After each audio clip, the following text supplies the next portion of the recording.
Hello, Aquarius. Welcome to Cancer season. As we move into Cancer season, I think a lot of you are entering a period where you are feeling like you have to kind of like get into the nitty gritty of something. Over the course of the last several weeks in Gemini season, there has been some significant expansion. I think that you have been feeling a little bit more enlivened, creative, maybe full of ideas. Some of you have been broadening your horizons. There may have been opportunities to travel or experiment or express yourself in new and different ways. Um, in general, it kind of feels like Cancer season is asking you to get serious about some kind of fun that you want to be having. Um, that might not be the right word for everybody, but it does feel like you are trying to work towards what could ultimately open up more opportunities for you, help you feel more aligned with your creativity and vitality, and bring some more joy and also difference into your day to day. There's also a significant emphasis on relationships as you kind of engage with this getting into the business of something. You're thinking about who's going to be part of this? How do you reach them? How do you work skillfully with them? There may be important negotiations that need to happen with significant others or partners, or you may be thinking about how whatever it is that you're trying to structure or work on right now could be the most beneficial when it comes to the relationships that might be implicated in these projects or that you might want to get involved. Cancer season begins and ends with full moons in the sign Capricorn, and Capricorn is the sign that comes before Aquarius. This gives a vibe to this season that is also deeply internal for Aquarians. And the feeling that I have is that you're trying to work a lot out behind the scenes. Um, Aquarius as an energy isn't always so tuned in to the realm of emotions and kind of more like, the fluctuations of personal energy day to day. Your sign has a lot of skill and capacity in holding the big picture and logistics, and also in distancing or detaching somewhat from the emotional realm. But I'm going to say that these full moons are kicking up some feelings for the Aquarians. And because of your nature as an Aquarius, you might not even know that you're having feelings sometimes. If you feel tired, foggy, overwhelmed, or if you're having symptoms come up in your body where, maybe your digestion is feeling a little bit funky, or you're kind of achy, or you just don't have a lot of energy, or your energy feels really scattered and dispersed, or maybe your dreams are really potent and strong, I'm going to say that this is the unconscious material that you're trying to process itself. Over the course of Cancer season, you will benefit really deeply from making it a practice to attend to your inner world. This could definitely mean your body and your bodily needs. This is a great time for you to check in with your rhythms and with your habits, self-care around sleep, food, exercise, and the ways that you bring joy and enthusiasm into your life, whatever you're interested in. Maybe need a little bit of zhuzhing. There might be some finessing around your daily schedule that could feel supportive for you right now. Others of you might have just so much to take care of, and so your daily schedule is filled with all kinds of things. Some of you, for sure, your daily schedule is really filled up with home and family considerations, and there's just a lot that you need to be tending. I really want to encourage you to make sure that you are taking time for yourself also, because this constant output towards whatever it is that you're trying to take care of also comes with an impact and a toll for you and for your inner world and your inner body. I'm a big fan of self-touch, and in the somatic space classes that I lead weekly, we do a lot of practices around really simple self-touch. One of my favorite practices is just holding my hand over my heart or over my belly, taking a couple of deep breaths into the connection that I can feel between my hand and my body, and then sending a message using my mind to tell my body that I care for myself. In my touch, actually saying to myself, Renee, I love you. I care for you. It might feel corny. It might be a little bit of like a mental exercise if it's not something that you maybe like readily feel for yourself. But it is a practice. And the more you do it, the easier it will become. Our nervous systems regulate with care and with contact, and the reality is most of us in our day-to-day lives, in everything that's happening in our lives and in the world, most of us are not getting the regulation that we need through care and attention and touch. This is the sad truth of life these days for most people. But we can also care for ourselves and do a little bit of that tending through simple practices such as this. So especially for those of you that feel like your plate is super full and you have 1,000,010 details to deal with, and a lot of those details might be living, breathing other human beings, please give yourself a little bit of care and tending. It will make a world of difference when it comes to the ways that you care and tend for others. I'll also say that wherever you can get rest, get rest. If you can take 10 minutes out to take a nap, it's better for you to take a nap than scroll on your phone. Attend to your patterns and your habits this month. I don't know about you, but I certainly have plenty of habits and patterns that are not the best use of my energy all the time. Engaging with screens and scrolling is definitely one of them. It can feel like a kind of relaxing space, I think, sometimes for some of us to just like zone out and let information kind of passively come in. But it's actually super activating for our nervous systems and really disruptive for our minds and inner bodies. So if you're a person like me who's working to be a little bit more boundaried and skillful with your scrolling, I'm going to say that this is the season to really do that.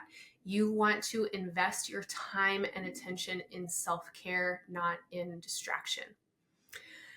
As we get to the middle of Cancer season, there's a new moon on July 5th. This is a new moon that is really pulling a lot of focus into your day-to-day, into your self-care and your tending practices. Again, there may be increased emphasis on issues of home and family. Many of you are thinking about resources. You are thinking about how to provide for whatever it is that you are working on or whoever it is that you are working for or working with. If home and family are topics that are really calling a lot of your attention, there may be concerns that you have around how to provide for them or for the needs that are here. Over the next year and a half, this is going to be an area of focus and restructuring for you. I understand that that kind of timeline might produce a little bit of anxiety, especially if you feel that there are current needs that need to be attended. So I really want to encourage you to relax around it. I want to say that there is a lot that's changing. There's a lot that's changing for you right now. You are undergoing a massive transformation, and you actually have just started it in some ways.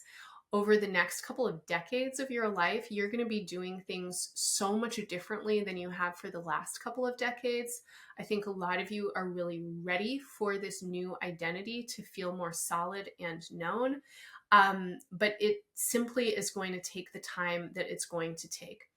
Right now, what's important for you to focus on is what are your values. So when it comes to resourcing, yourself, to sustenance, to providing for your needs, and also caring for others or for the world.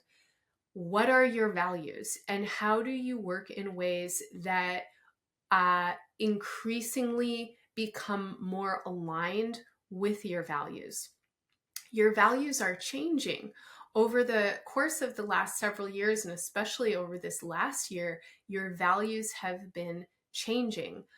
Something is shifting in the ways that you are orienting, particularly towards responsibility, obligation, duty, and adulting.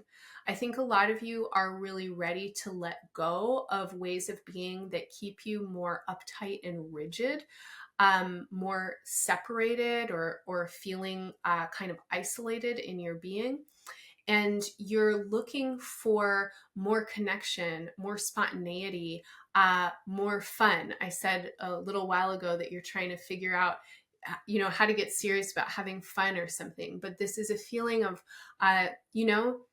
you live once, right? Like, this is your life. You want to be here and be present for it. You have a finite amount of vitality and energy, and you want to be using that energy skillfully towards what is really important to you. So this is a period of time to get even more clear about what is important to you. And Aquarius, it's not just you that's important. And you know that because you're an Aquarius. I don't need to tell you that. But it bears repeating, because I think that a lot of you will find a lot of support and benefit by tuning in with this sense of greater service and what it is that you are really wanting to give to the world right now. And there's a spiritual component of that. There's a need for you to check in with your intuition, with your inner body, with your heart, and with your soul, and really to clarify, are you living in alignment with the values of your highest self, of your spiritual self? It's okay to not know how to do that entirely. We live in a world that doesn't make it easy, and in a lot of ways probably makes it impossible for many of us to truly live in alignment, as we have to navigate survival within capitalism and in a world that is constantly uplifting war. But regardless of what is happening in the outer world, we can continue to make subtle changes in our inner worlds as we also apply ourselves with effort and with intention towards activism or change when we are able.